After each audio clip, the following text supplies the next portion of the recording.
someone who's been deeply involved in getting this book republished is Kurt Barling. So we're going to give Kurt the opportunity to respond to what he's heard this evening as the person who's written the foreword to the new edition. When I was a young boy, about 10, I took a number 29 bus from North London, and I stopped off at St. Paul's Cathedral, and I came in making a racket, and I was told to be quiet. So I'm glad to be back to make a bit of a racket. And you'll be pleased to know I'll invite you to make a bit of a racket at the end of my talk, brief as it is. You will get your cue. Bad history should not unknowingly repeat itself. In 2014, I wrote a book about an incredibly intolerant man with incredibly intolerant supporters. They were tolerated and even supported by agents of the British state.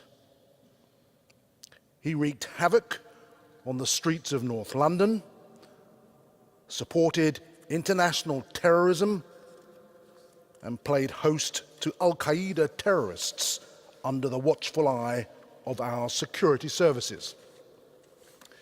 He affronted democratic values, and for too long he was allowed the space to flourish unchallenged.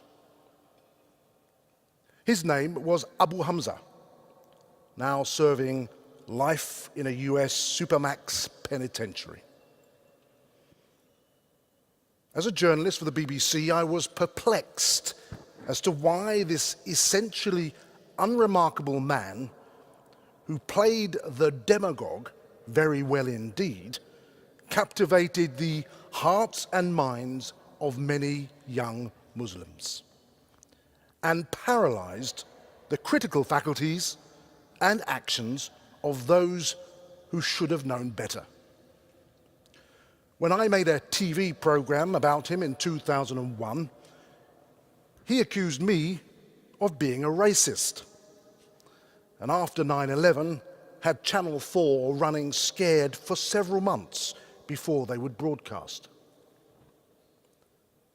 The situation back then reminded me very much of stories of Germany in the 1930s I'd heard from my own father, born in Nuremberg in 1930.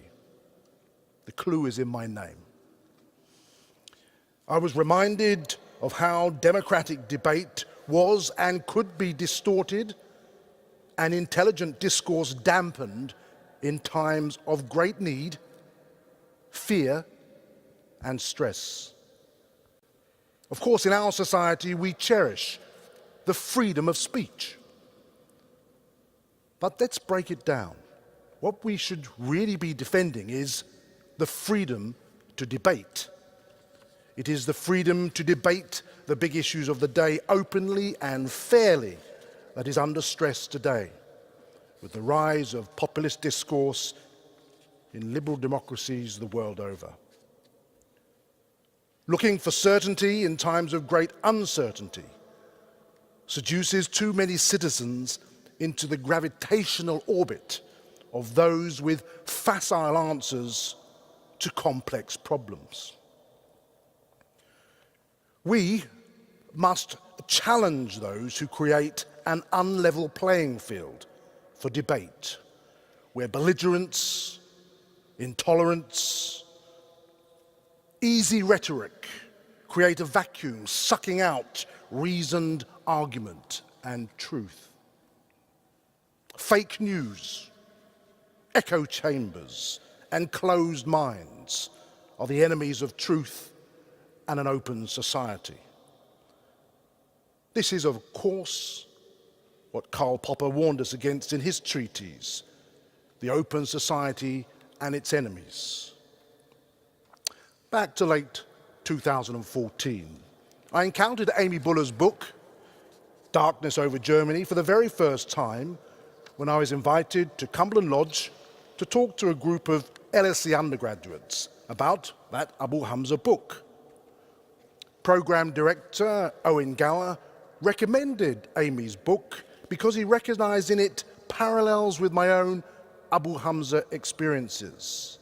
Naturally, I've remained perpetually fascinated by those stories of the Nazi times my father used to tell me as a boy, like the Nuremberg rallies.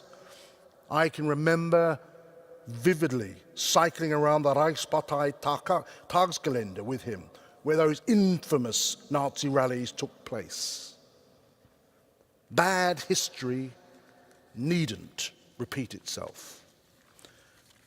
Like the other readers who've heard from this evening of Amy's book, I was bowled over by how she'd managed to preserve such authentic voices and genuine insight into the psyche of the 1930s, and fascinated how, as you've heard, in much more chauvinistic times, this woman could get the book published in the middle of a war that was not yet won. Think about it. It's the stuff of Cumberland Lodge legend that you've already heard, that the Queen of England took a shine to Amy. Her book and her ideas about the importance of open and critical debate, and supported her in founding Cumberland Lodge. By pure chance, a few weeks after that talk to LSE undergraduates, I encountered Munich-based publisher Elizabeth Sandman in a hostelry close by here, the Blacksmith and Toffee Maker, in which I insisted to her if she was a serious German publisher, she would consider having Amy's book translated into German. Of course, obviously, she thought at first I was just a batty, pushy Brit. But of course, as soon as she read the book, she agreed it should be published for a modern German audience. The first German edition of Amy's work came out in 2016. Now, of course, once it was out in German, how could her old friend Piers Russell Cobb at Arcadia Books here in London not match her charm, instinct, and zest to revive this readable and insightful book for a modern British audience? We who pride ourselves on fairness in debate and clear rules of public engagement in the mother of all democracies needed, he felt, to appreciate Buller's work anew. I think being more open to alternative narratives of history might just help us take a more balanced view of the future. It is part and parcel of our constant struggle to maintain a level playing field for truth. Now, as I draw to a close, I'd like to do something very un-British. I want you all to fill your lungs and repeat a few words after me. Remember, Amy is with us, so don't pretend you're in the Whispering Gallery.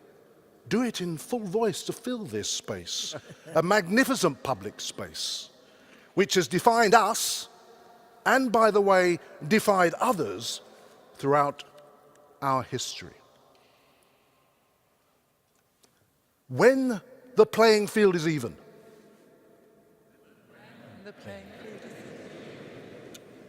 It's not a whisper, it's a big voice. When the playing field is even. And the goals are clear. And the goals are clear. And the rules are open and transparent. And the rules are open and transparent. And the referee is fair. And the referee is fair. We can make change happen. We can make change happen. We can keep hope alive. We can keep hope alive. I commend to you Darkness Over Germany, a warning from history by Amy Buller, a forthright and at times exhilarating reminder of exactly why that level playing field should never be taken for granted. Thank you. publicity for us.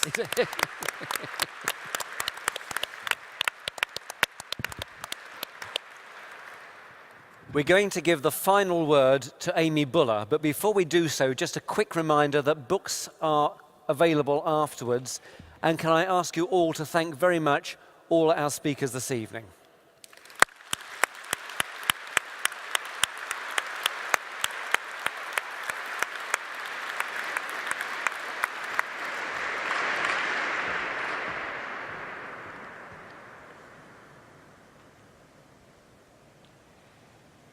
The real tragedy of the Nazi betrayal, not only of Germany but of Europe, is that it claimed to have given a radical answer to some of the most fundamental problems of our age.